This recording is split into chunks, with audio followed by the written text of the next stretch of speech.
Let's bring in Dan Suzuki, the Deputy Chief Investment Officer at Richard Bernstein Advisors. Dan, good to have you. So what's going to influence the market from here? If you look at these stock charts, you wouldn't know that we've had an insurrection at the U.S. Capitol, the Washington, D.C., kind of in a state of lockdown during a presidential inauguration. If the market is indeed looking years ahead because of valuations, is there near-term danger? I think the near term looks pretty good to me. I think we always focus on profits, liquidity, and sentiment, and I think 2 out of 3 of those look pretty good right now. Profits were, as Jim Chanos alluded to, we're probably going to see the best year of profits growth since 2010, coming out of the financial crisis, and liquidity is not only abundant, it's bountiful right now, and that's likely to continue with the stimulus, with the new Treasury Secretary.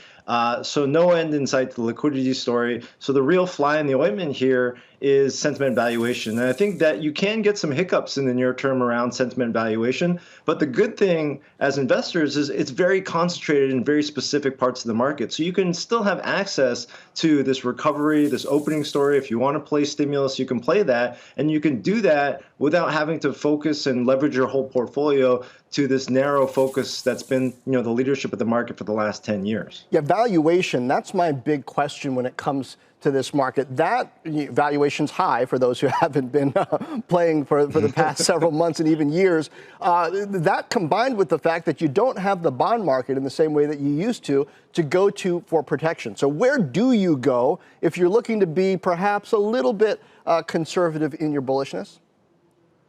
Well, John, you make a great point, because if you look at the valuations for the market right now, they're basically at the highest level since the tech bubble. But really, if you dive underneath the surface, you can see, the big driver of the expensive valuations, it's really the, U.S. large cap growth. So if you want to avoid, those areas of the market, which, by the way, you made the point on interest rates, those are going to be the most sensitive, those secular growth names are going to be the most vulnerable to a big move in interest rates.